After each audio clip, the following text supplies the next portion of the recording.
Halo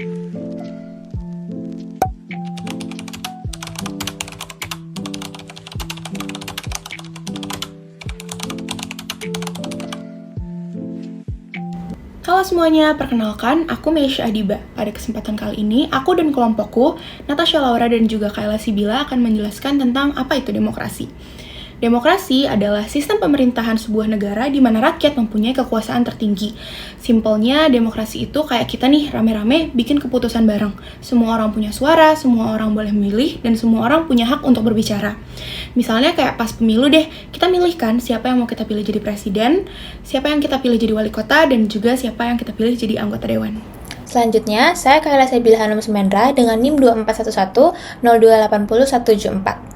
Saya akan menjelaskan praktik demokrasi yang ideal menurut kelompok kami.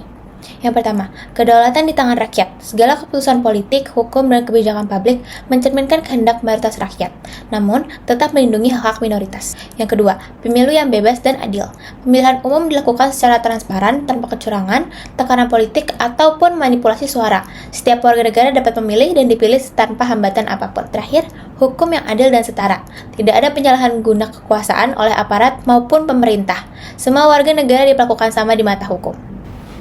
Halo, nama saya Natasha Laura. Saya di sini akan menjawab pertanyaan nomor 3, yaitu apakah saat ini Indonesia telah melakukan praktik demokrasi yang tepat dan berikan contoh satu kasus praktik demokrasi yang tidak tepat di Indonesia di tahun 2025. Oke, pertama-tama saya akan menjawab.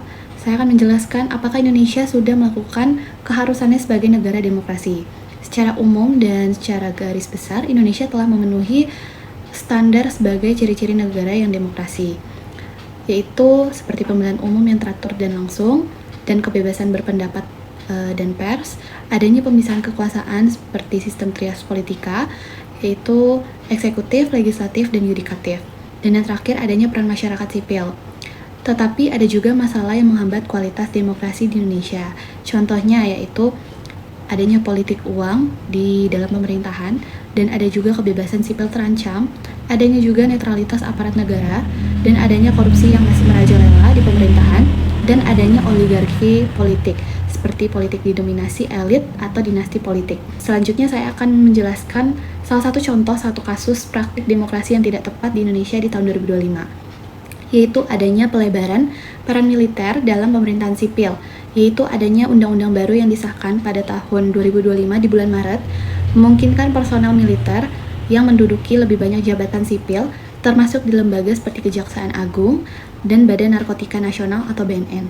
Langkah ini juga memicu kekhawatiran masyarakat akan kembalinya dominasi militer dalam pemerintahan sipil, karena mengingat sejarah akan masa Orde Baru. Selanjutnya, aku akan menjelaskan tentang 5 kelebihan demokrasi di Indonesia. Apa aja sih? Yang pertama, rakyat bisa memilih langsung pemimpin. Yang kedua, kebebasan berpendapat dan pers lebih terbuka. Yang ketiga, daerah punya wewenang sendiri atau otonomi daerah. Yang keempat, pemilu rutin dan berjalan damai. Yang kelima, pemerintah lebih transparan dan juga terbuka. Berikutnya, ada juga 5 kekurangan demokrasi di Indonesia, yaitu masih banyak politik uang, dan kuasanya dikuasai elit atau kelompok tertentu. Ketiga, adanya isu SARA yang sering dipakai untuk kepentingan politik. Keempat, ada masyarakat kurang paham soal politik. Dan 5, hukum sering tidak adil atau tebang pilih. Itu saja penjelasan dari kami. Terima kasih.